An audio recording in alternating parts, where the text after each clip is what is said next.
All right, so welcome everyone. We're excited to be here for small scale native landscape design. So welcome and thank you for joining us for this webinar that is part of our Conservation at Home professional series, brought to you by the Conservation Foundation. Today we are excited to be joined by Amanda Arnold. She's a landscape architect and owner of PlanIt Landscape Perspectives, LLC, and she'll highlight some design strategies that are perfect for small scale native gardens. Amanda and her team will emphasize the importance of regionally adapted plants in creating sustainable, biodiverse landscapes and show how native plants boost the landscape's resilience and long-term success. This webinar is part of our Conservation at Home professional training series. This is a free training that offers small-scale landscape professionals and is sponsored by DuPage County Stormwater Management. There are other webinars in this series, so please click through the QR code to find some others. And for those of you that are less savvy with QR codes, I will be copying the links into the chat while Amanda is talking. For these webinars, they are designed for a professional audience that works at a small scale. So think single-family homes or small businesses, but all levels of experience are welcome. So from the emerging professional or enthusiast to the expert looking to integrate these kind of designs into their native gardens, into their existing portfolio. This webinar is being recorded and will be available on YouTube channel at the website linked in the QR. This webinar is brought to you by the Conservation Foundation. My name is Amy Phillips, and I'm the DuPage County Programs Director for the Conservation Foundation. We are a regional land trust located in Northeast Illinois. I am joined by our Conservation Home Manager, Beth Palouse, who will be answering some questions in the Q&A. So for over 50 years, TCF has been working to improve the health of our communities by preserving and restoring open space, protecting rivers and watersheds, and promoting stewardship of the environment. This training is part of our Conservation at Home program, which for over 20 years has been encouraging homeowners to create sustainable, biodiverse landscapes that are adapted to the region we live in. For those unfamiliar with the program, we have another QR code for you, so please go ahead and use that to learn more. And for those looking to be recognized as conservation at home professionals, this is a great place for you to be. You can use the QR to learn more about this year's programs and requirements, and when completed, you can be recognized as a local professional resource for clients looking to design and build sustainable native landscapes. So with that, I'm really excited to introduce our speaker for today. Amanda Arnold, landscape architect and owner of PlanIt Landscape Perspectives. She concentrates on eco-focused design and education for public and private works. She's a licensed landscape architect, carries a LEED accredited professional with a building design and construction specialty, as well as a CITES accredited professional certification. A Green Shield certified for landscape evaluator for the IPM Institute, and is an adjunct adjunct faculty with the College of DuPage. She's also currently facilitating a zero-profit early education forest camp, Little Explorers, for her local community.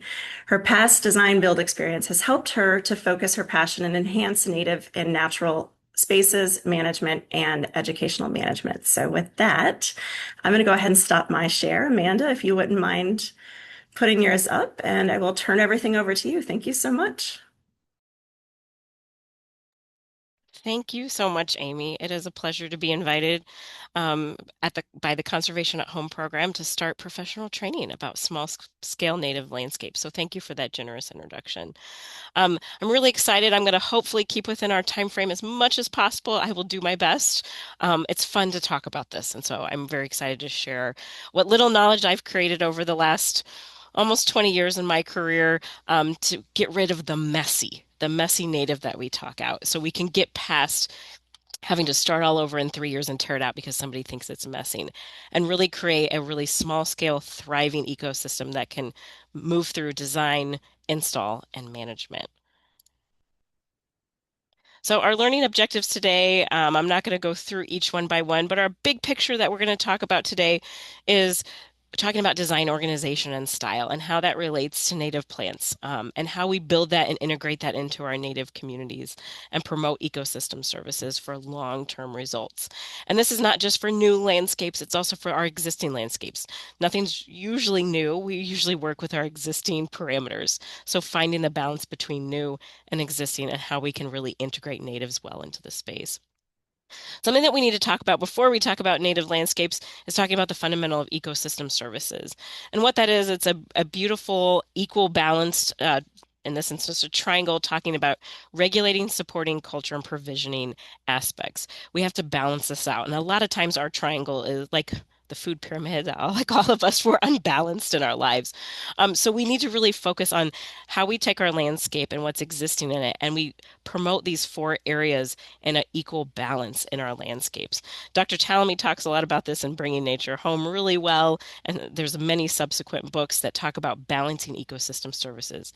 It's great to jump on the monarch bandwagon. I love my monarchs, but remember that they need more than just milkweed, and they need those other insects and elements of the ecosystem to balance their healthy well-being. So we can't just put the food source out for them or the nesting source.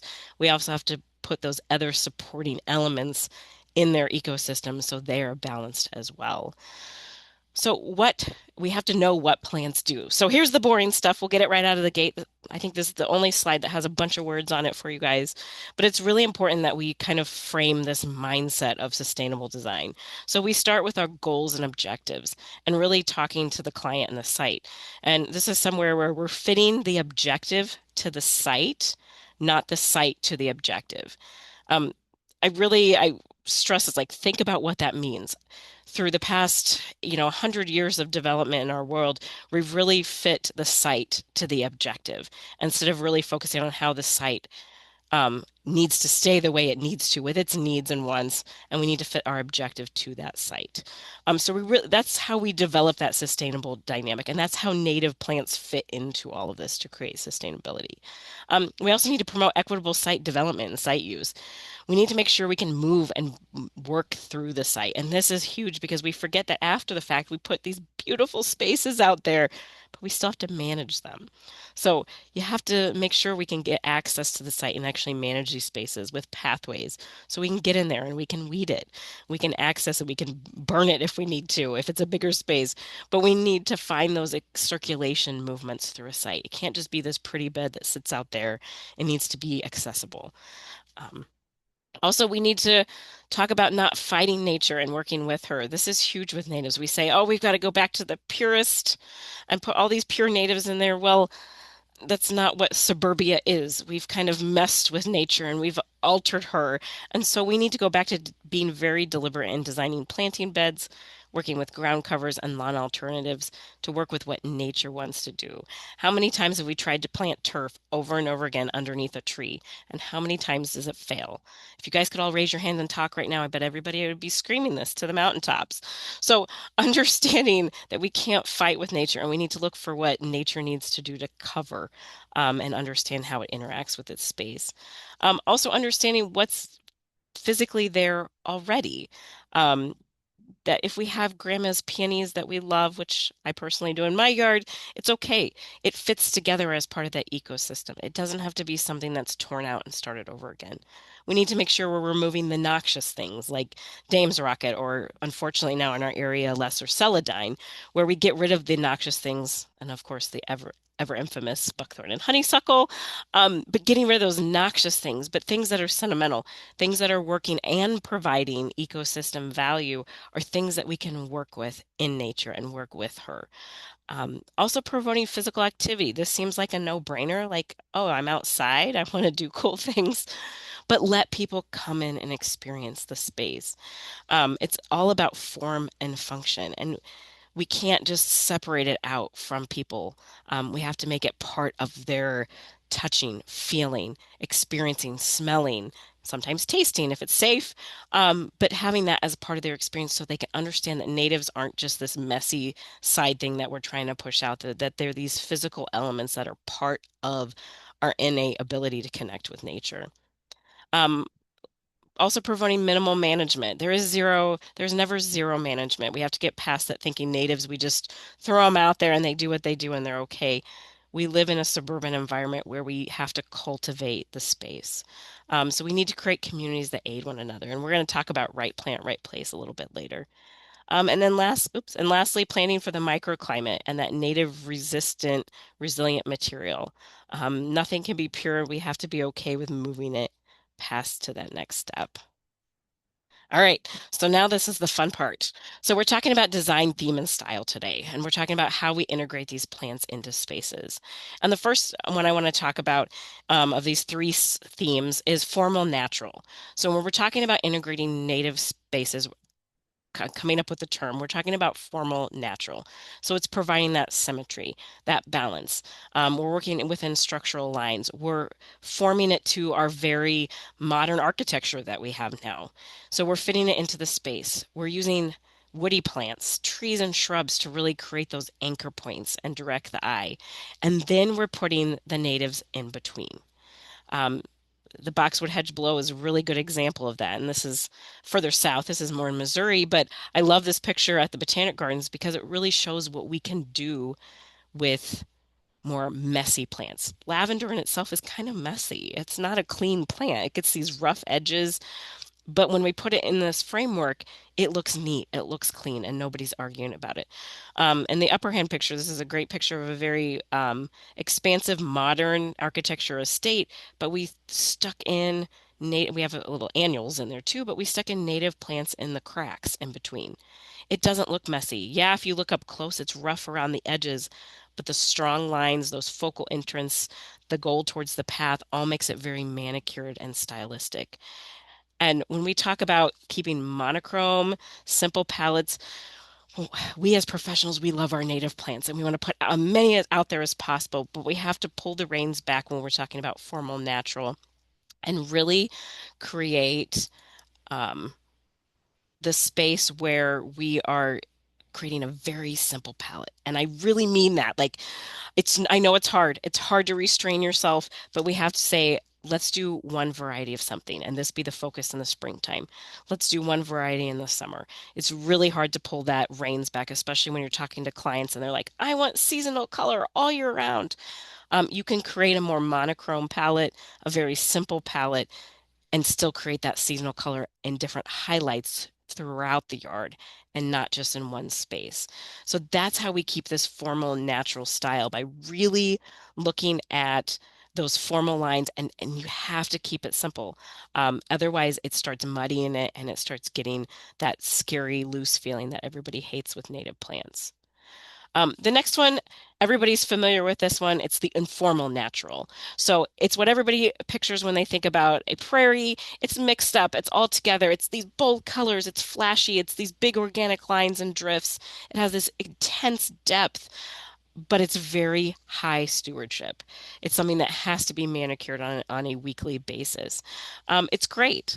It's perfect. It's great for high traffic areas. It's great for that little small garden next to the patio in the backyard. It's not great in the front yard, so let's not do it up there. We'll talk about the front yard later, but it's great for those backyard pocket areas, those high traffic areas where you can spend the time pulling the weeds, cultivating it, pruning things back, selectively editing. It's not great for areas that you're not going to want to touch, side yards, front yards, where you're not going to be in that space on a day-to-day basis, monitoring its growth and development, watching it change as nature makes it. So it's really important that we find these spaces. For me, this is the area right by my back door. I have a little fun butterfly garden. This is my informal natural where it's all over the place and it's really fun, but I see it and touch it almost every other day, especially during the growing season. It's also important that this is great for like big areas, like our forest preserves and our large spaces, our parks. Anything under an acre is going to be a little more challenging to cultivate. And you're not going to want to just throw the seeds out. One, throwing seeds out unless they're cultivated from our ecoregion is never a good idea because you're going to find some crazy stuff in there. But anything smaller than an acre is really hard to seed successfully unless you're really hands-on and willing to dive in and really manage the space. So think about that.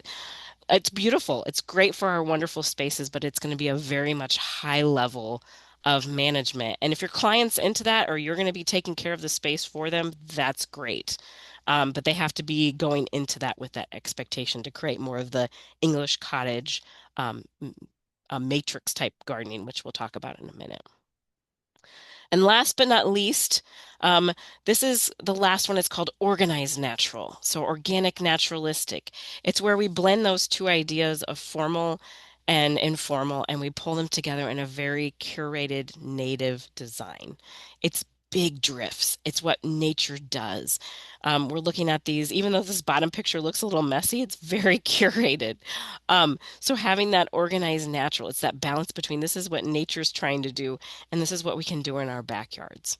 So it's those bold, subtle colors. It provides depth and complexity without being super complex at the core of things, where maintenance is involved. So it really brings a kind of a balance. So this is where I want to bring up kind of drift planting and matrix planting. Two different techniques, two different results. So drift planting, like shown in this image, is large groups. Typically, we're talking about more than 7 to 9 plants per group, and it works. It's you can get different colors, different times of the season, and usually you're working with, like example in this picture, you're usually working with about 5 or 6 different plant palette, not 20, 5 or 6, and you're working with them in a repeating pattern throughout the landscape. Um, so working with that is a really easy way to make it look very organized and very natural, but you still have to dial back the plant selection. So you're still looking at 5 or 6 varieties repeated in a pattern throughout a bed in these larger drifts. It really helps understand and reduce the amount of stewardship and create really successful plans. Things can meander in and out, they can seed, they can grow, but you're still sticking with that overall palette that moves and ebbs and grows in the space. You're deciding what to edit, you're deciding what to manage and what to ignore, but it's very balanced. As opposed to that, which is more matrix planting, which is what we saw on the previous slide, where we're looking at the informal natural. This is all matrix planting. It's very designed. However, it's complex. It looks more like a seed mix. There's multiple species in one small area. So you're trying to identify, you're trying to see what's going to be dominant in the space. And it's really easy for things to get out of control if they're not maintained. And so they can both be very successful. It's just a different level of stewardship in the next stage. And you have to create those expectations for yourself as a designer and for the contractor or the steward that's taking care of the space. So both very successful, both providing complexity. One is just easier. The drift planting is much easier to maintain in our suburban environment on a smaller scale. Larger scales, it's much easier to go in and out of that space. So after we talk about those kind of three main kind of ways to organize, I'm going to talk briefly about the plants themselves. You've had great plant talks through the Conservation Foundation, but when I'm talking about plants, I'm talking about that in the design factor. We need to think about all those basic things you learned back in school with color theory and seasonal flows, and we want that depth and texture and variety. But it's really important that we need to highlight them at all levels, not just at the herbaceous level where all the pretty flowers are. And we love that space, but also at the above level when we're talking about the middle canopy, the grasses, the woodies, the sedges. We're talking about all those other elements that are part of the medium of plants. And when we think about native plants, we're just thinking about those colors and those pops. It's also important to remind people that native plants have more of those subtle colors. They're not always bold and bright. Sometimes they are, like you can see in the pictures, but a lot of times those are the subtle colors of nature, the blues, the purples, the pinks, the whites, even greens. There aren't those bold colors that are cultivated for annuals that people get all excited about. So understanding the dynamics of the plant material that you're putting in the space and making those 5 or 6 choices that you're using for a drift matter as far as their texture, their color, not just when they bloom, but what they do after the bloom, which we call the fade. What do they do after they fade away? Do they provide that longevity of texture and interest? And how does that work together? And then talking about how it structures and forms together.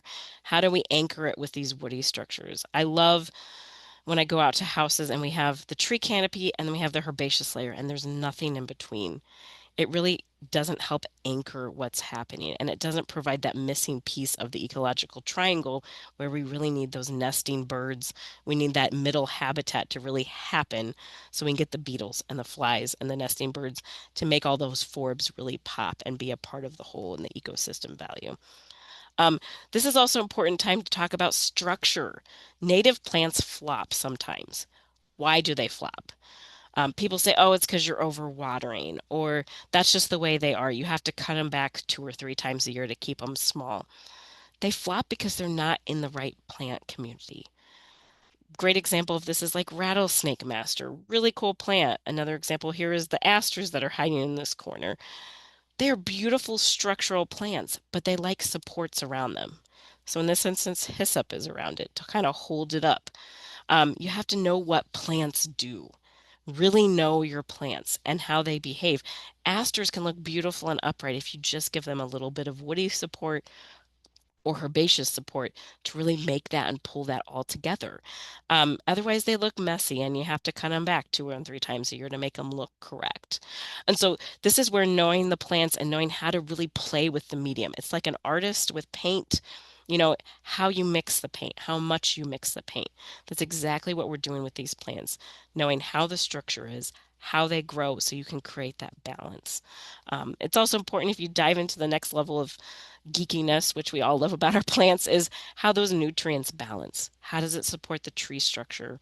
We're dealing with climate change and hot and dry spells and drought. How do these natives resist that kind of annual seasonal abuse that they're getting from our environment? And that's creating those nutrient balances. What plants provide nitrogen? What plants take it away?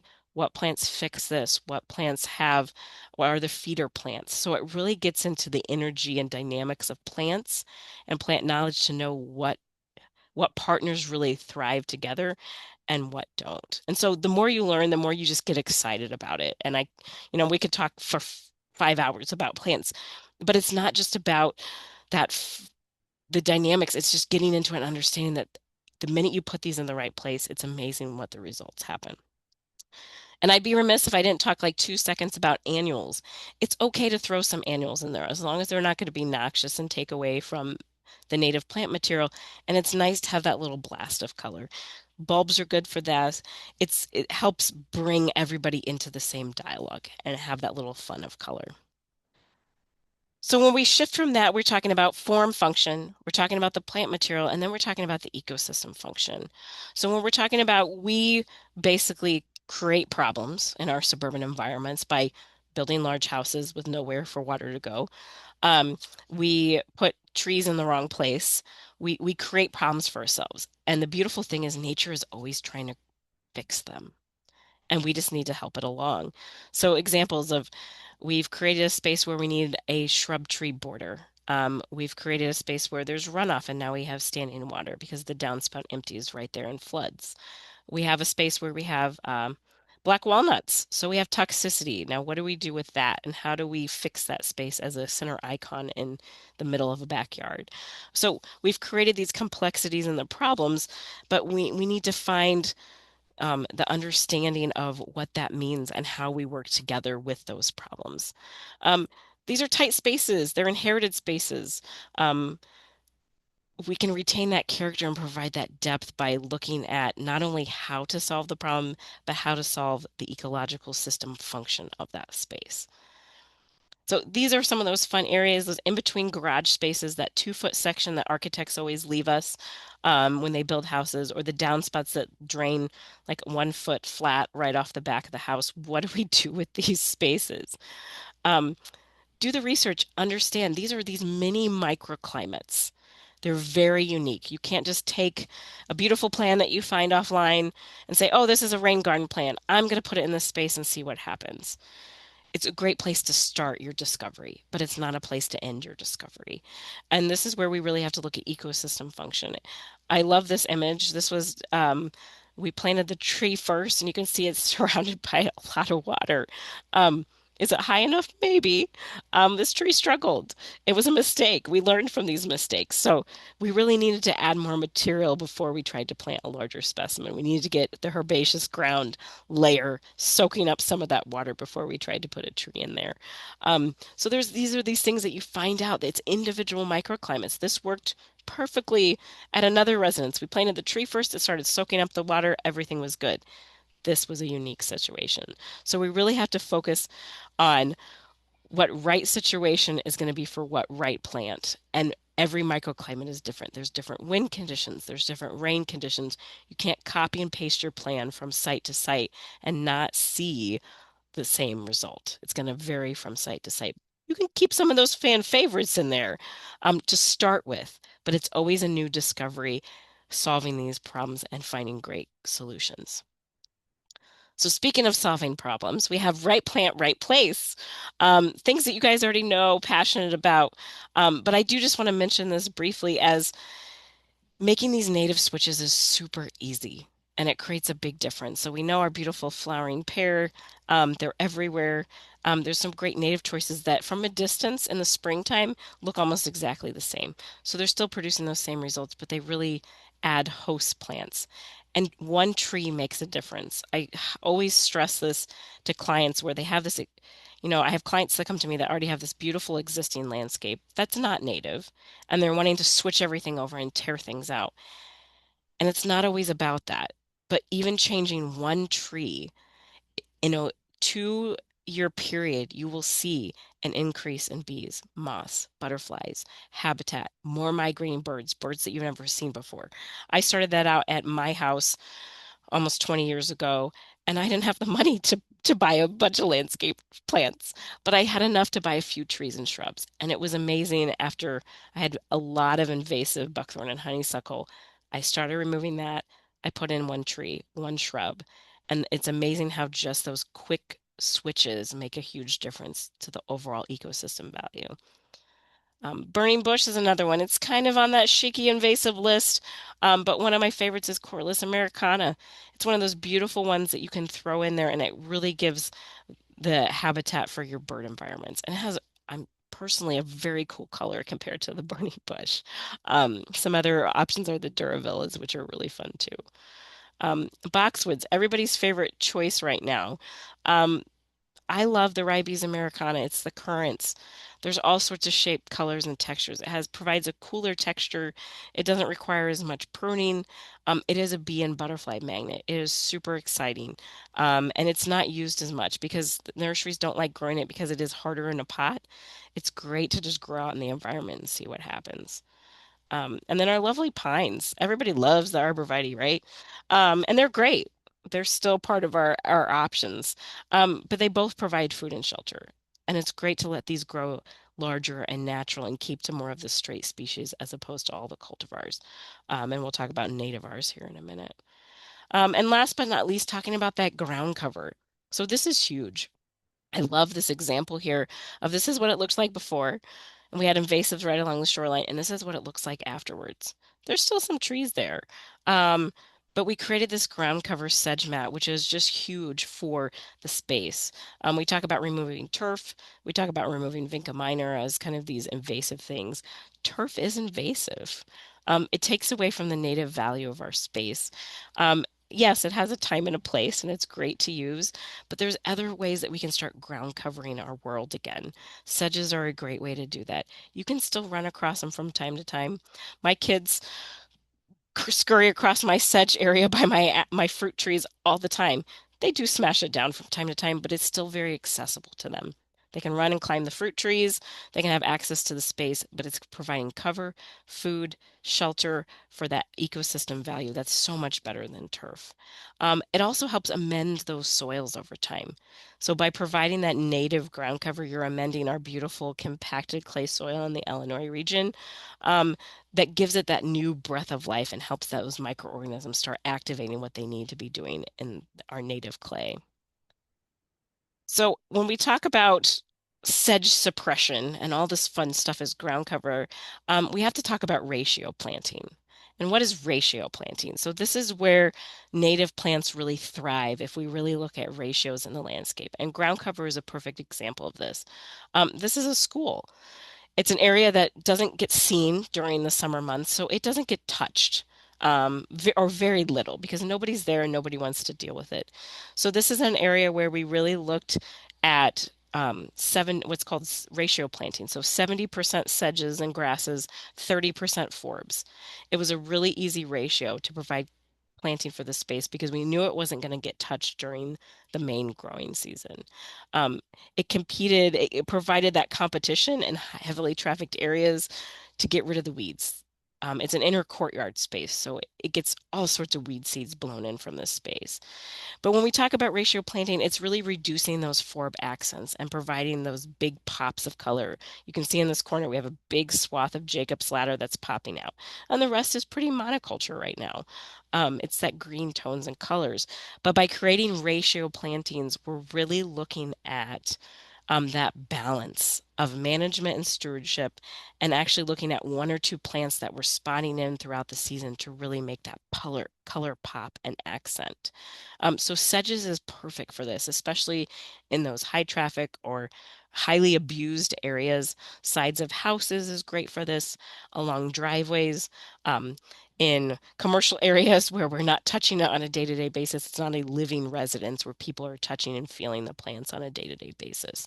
So it provides ease of maintenance and it really creates bold statements. So for the next few slides, I hope I'm still staying good on time. I am. So for the next few slides, we're going to kind of talk through um, sense of place, what's going on in these images, and how they're organized and dealing with some of those concepts that we talked about with planting drifts, with looking at style, with talking about ratios and how it's actually functionally working together. Um, so this one I love. I wish we could all talk, but we're a larger webinar. But going through and giving yourself a pop quiz. What do you see in these pictures? Some things we'll talk about are positive and some are negative, but seeing how we can work with natives in these small residential spaces and how they work together. So I love this little garden bed. This is one of an example of a matrix bed that we talked about earlier. You've got a beautiful framing of prairie dropseed on the edges. Prairie dropseed is a great border plant for that. So is little blue stem. So we're keeping those contained, and it's a beautiful pop and matrix planting. In this instance, it was in the front yard because the family does spend a lot of time in the front yard. This is their main turf area, so the kids come out here and play, and they really have a good time in this front area. So this is the area they decided to put the matrix planting, and it's got beautiful pops of color in there. It's got native iris, it's got agastache, so your hyssop, liatris, rudbeckia. It has all those, excuse me, fan favorites that are really pulling together the matrix planting in a structural way. And then I love this kind of bottom planting, which shows this was turf. It was an existing landscape. There was stone in the space, adding some beautiful witch hazels as kind of this accent to the whole. And then just adding some native sedum in between. It's a really beautiful way to pull together a very formal environment and make it very kind of native based. There's still turf around here. They're mowing it a little higher, which is nice to see. But it's still a turf space. It's still a functional, workable, playable space. But even just adding that little touch of natives makes a really big difference. This is a really fun residence where it's a little bit more informal. We've got a little bit of matrix, a little bit of drift going on. It's a little bit of both. But what you see in this picture is a really good use of framing elements. So we're using some of the shrubs as highlight frames to accent the corners of the house. So placing shrubs on the corners and making them small enough they can be 2 feet away from the house. So remember your sizing and spacing of those shrubs. Don't put them too close to the house. But framing the house, we did those as accent elements.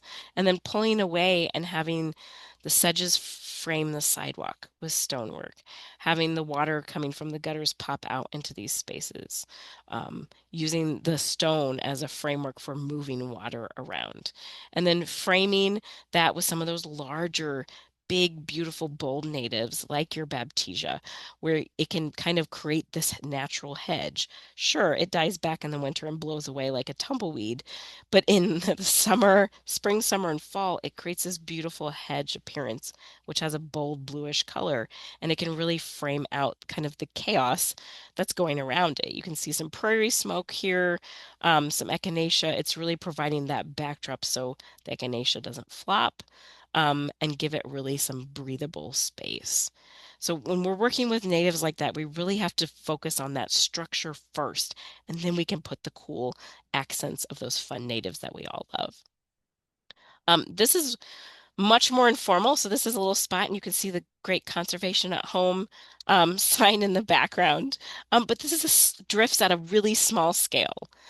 So sedges around this big, beautiful oak tree, little spots of allium, so the native garlic, working with a little bit of rudbeckia, a little bit of bee balm monarda, working in this big drift zone, and then a whole lot of goldenrod in the background, as you can see, which kind of took over in this instance. We had to kind of scale it back a little bit. Goldenrod was a little too big, so we changed the variety. The one variety of goldenrod did very well, our arrowleaf goldenrod.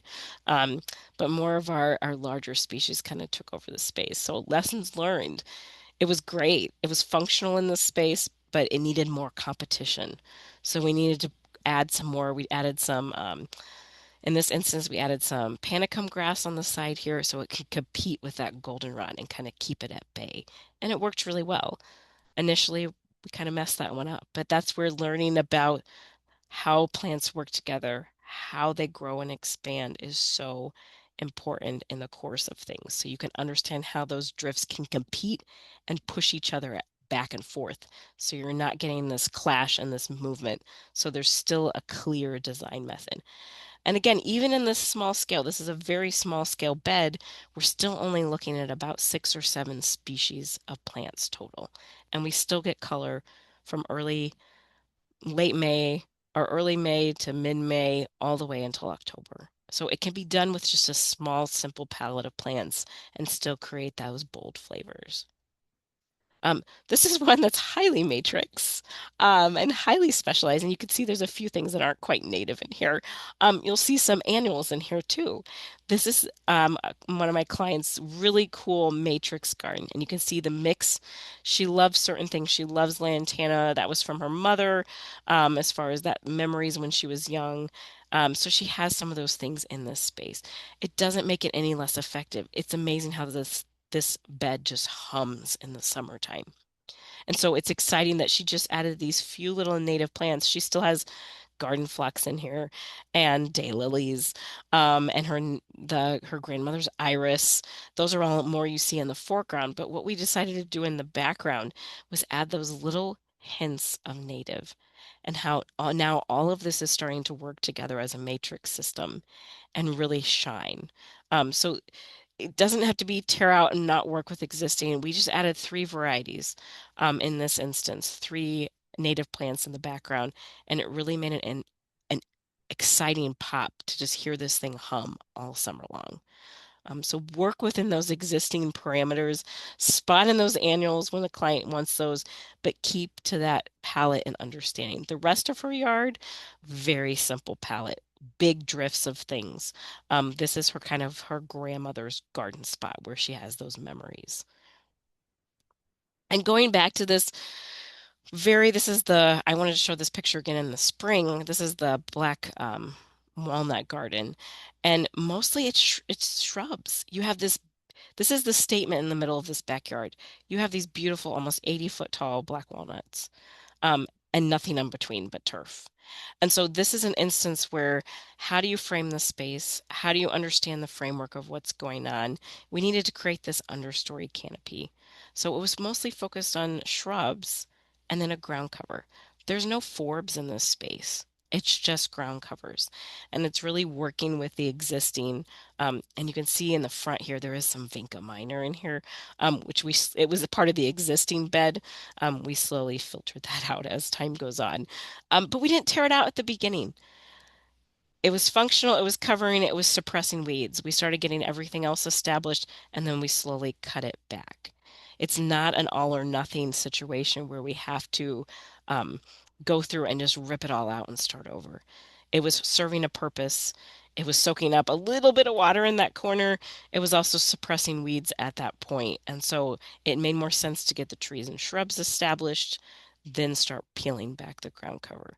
So there's always a process when we're talking about installing native plants that we really have to focus on. Um, This is great with just shrub drifts. Again, limited ground cover. We're just looking at shrub borders. They wanted to block their neighbors. They had to deal with the beautiful power lines that are in almost everybody's backyard in the suburbs. So how do we deal with this with native varieties?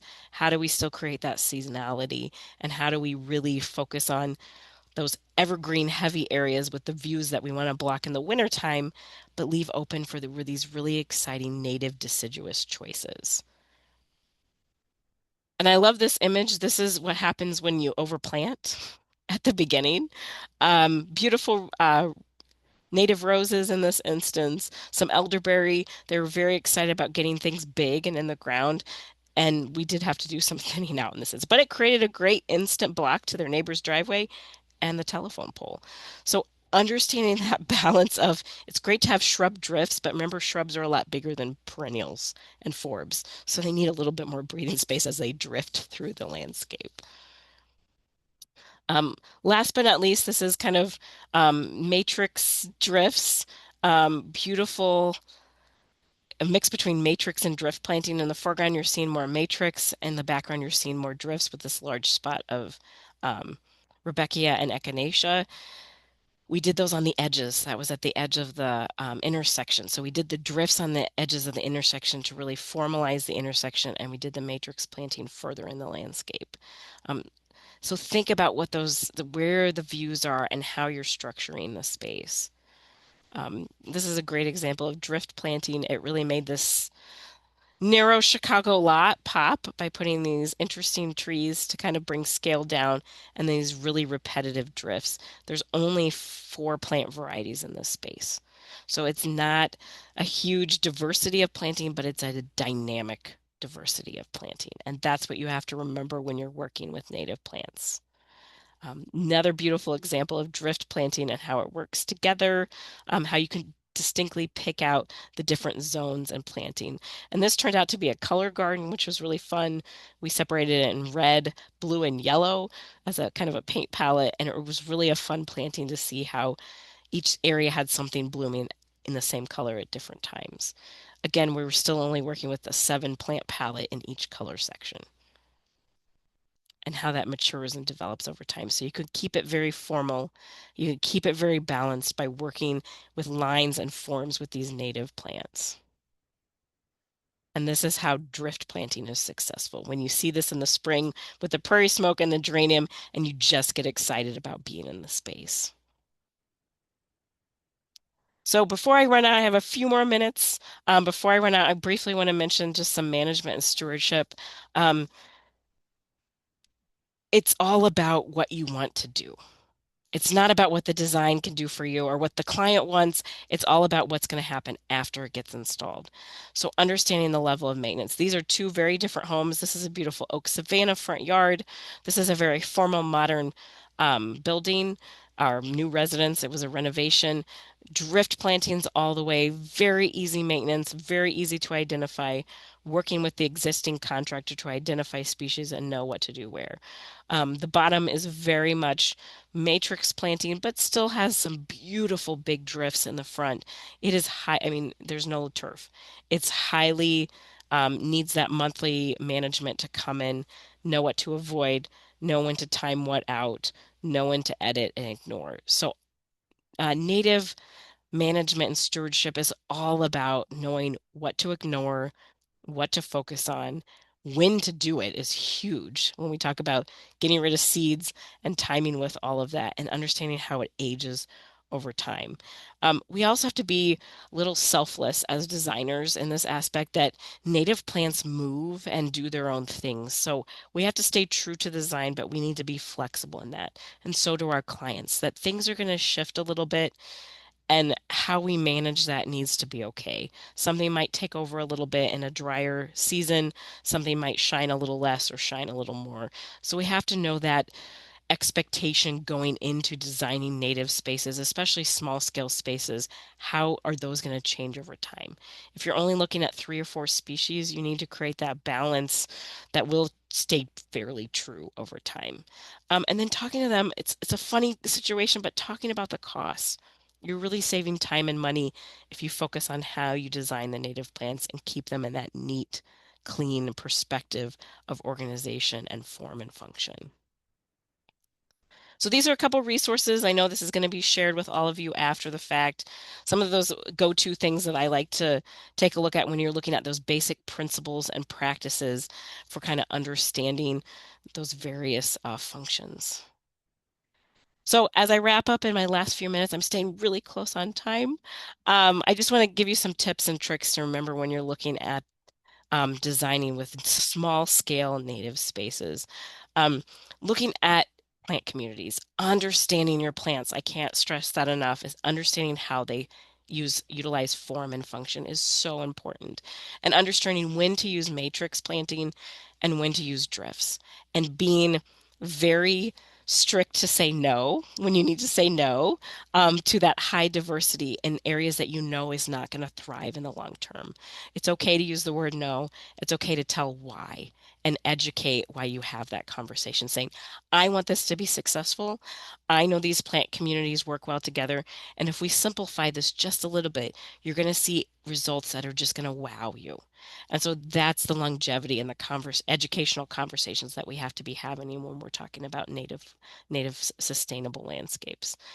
We also need to know where water is, where it goes, and how much is moving. We've created these really impossible suburban places where water is forced into these tiny holes.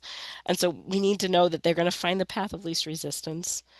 We need to also understand that it's February now. People are going to start calling and they're going to say, I've got standing water in my house. I need a rain garden. I have standing water. I need to move it and put it somewhere else. Remember that water problems usually dry up in the summertime. So really understanding that before you try to go put a functional system like a rain garden in or a swale, that you really know where it goes and how much actually reaches the space.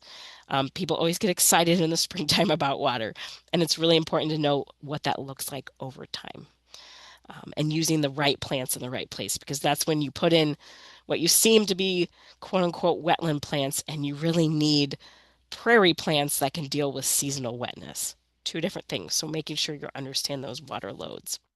Um, the beautiful thing, we need to balance our ecosystems. Our suburban environments are very unbalanced as far as ecosystem services. So we need to find a way to balance that again. We put in a lot of flowers, we put in a lot of shrubs.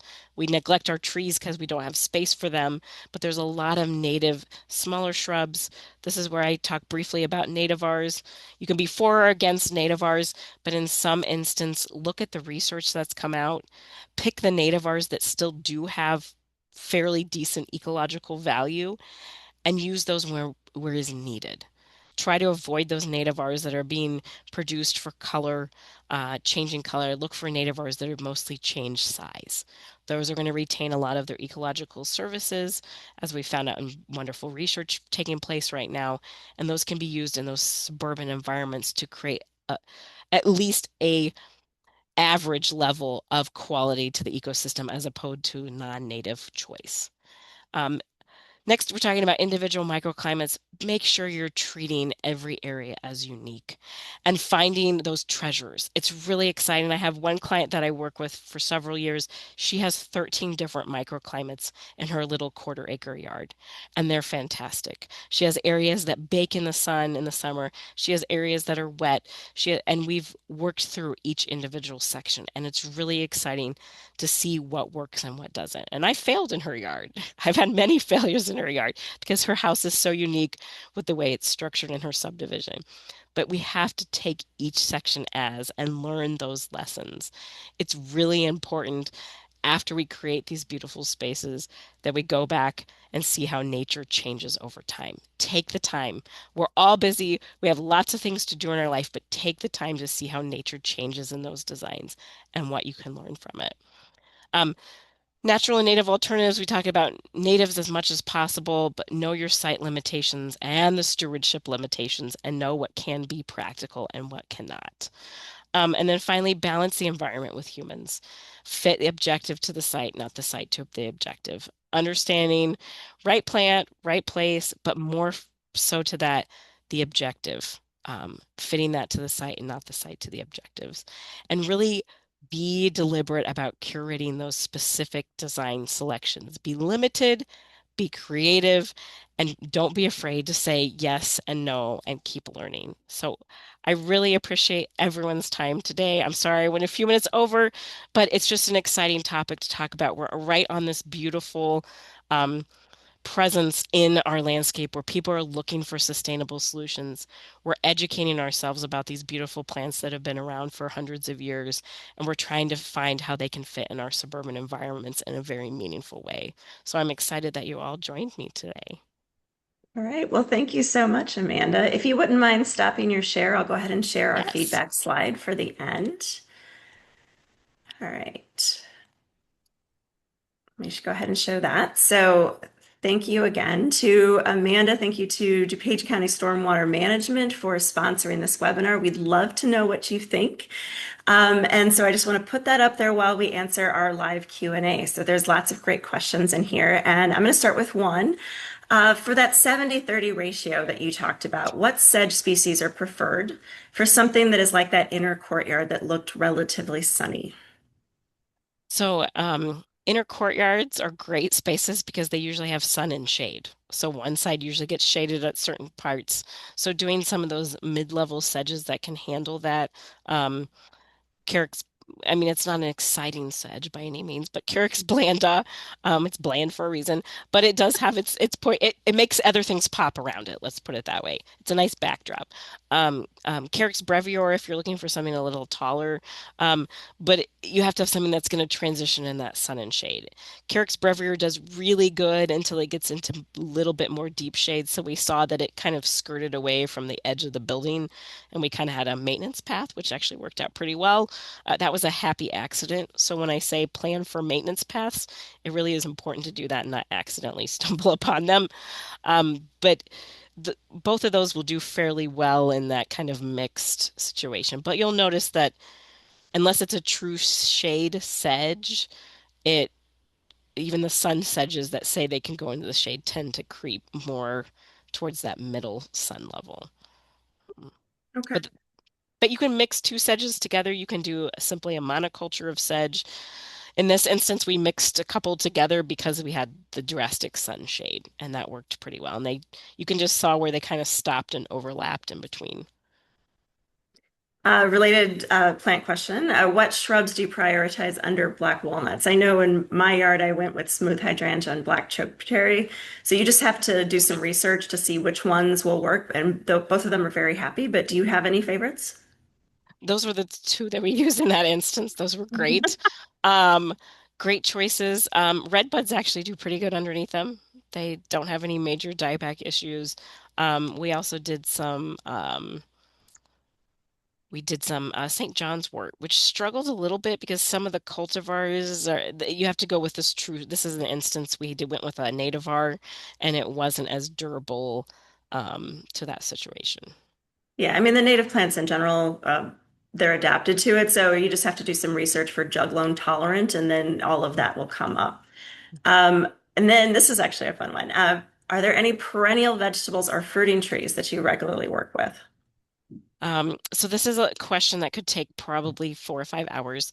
Um, we all love our veggies and our fruits. Fruit trees, because of the higher cultivation that they've gone through over the past several years, they are a higher maintenance element. Great to put in the landscape, but try to search for more of those heirloom trees because they're going to work better with the native plants. They're going to be pollinated better. Even if you buy a self-pollinated fruit tree, I still recommend you have another one. They still do better that way. I also recommend you go with more of the older not as cultivated species, all the novelties where they have like three different types of apples. Nothing wrong with that, but just know you're not going to get a high yield. It's more of a ornament. It's more of what I call an annual fun in the landscape. Um, those more in and I've seen it even in my own yard. I've tried different species. I had some older apple trees and pear trees. Um, the older ones do much better than the newer varieties. I've created the native plants that work around them. They pollinate better. They have a better yield every year. They have less disease spot issues. Um, but I highly recommend if you're going the fruit tree route, plant native plants and really dive into the permaculture of it because then you're not going to be using chemicals.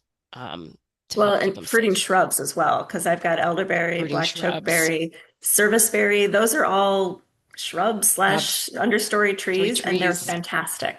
They're great. And they're no, those are ones that you can eat and enjoy, and you don't have to worry about the higher maintenance that you do with normal fruit trees. I love all the fruiting native trees and shrubs. I've got native plum. They're just really fun to have, and you don't have to mess with them. Whereas fruit trees, it's like veggies that you kind of have to be hands-on. Um, but put the native plants out there, and it's amazing what you can do a small container garden with some tomatoes and peppers. It'll be amazing what you yield with just those native plants hanging out in the same area. Pawpaws.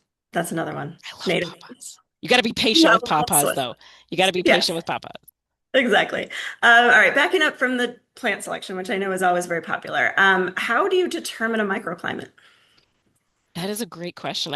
I was hoping somebody might ask that because we didn't have a lot of time to talk about that. So microclimate, don't just visit once or talk to your client about like I always get this question like this is a really hard area. So I tell them like go out during different times of the day. Think about the different seasons. Go back in pictures you took of your grandkids on the patio and show me what was going on in the background. I'm looking not looking at your family right now. I'm looking at the plants in the background. Um, Looking at it from different time periods is really important and learning how to read some of those signs. So learning how to read where water may be an issue. Um, Ironically, learning your weeds. So learning common weeds can really be a great prescription for what's happening in the soil or the microclimate. Certain weeds only, I mean, weeds grow everywhere, but only certain weeds grow in certain places. So you'll see certain types of weeds in like nutrient deficient areas. You'll see certain types of weeds with overwatering, underwatering. You'll see certain types of weeds with kind of wind erosion issues. You'll see, so learning your weeds as much as your native plants is important. Learning your native weeds is really helpful to help those descriptor things. Or if there's no weeds growing there, that's a big indication that something else is really going on. But that helps you understand the site when you only are there visiting for a short period of time. Um, so defining, I mean, all the fan favorites, defining wind, sun, water movement, looking beyond the site and what's interacting with the site. But looking at those weeds is really helpful. Or if they say, hey, I've tried this before, but it died, look at that plant and why do you think it died? That can help you define the microclimate. Um, it's also really important in a lot of our subdivisions, we are putting houses closer together and at different arrangements. So we are creating reflection. So reflection off houses with different materials. So look at the materials surrounding the space. We're creating these really weird wind tunnels. And with our straight line winds in the Midwest, it can be very interesting.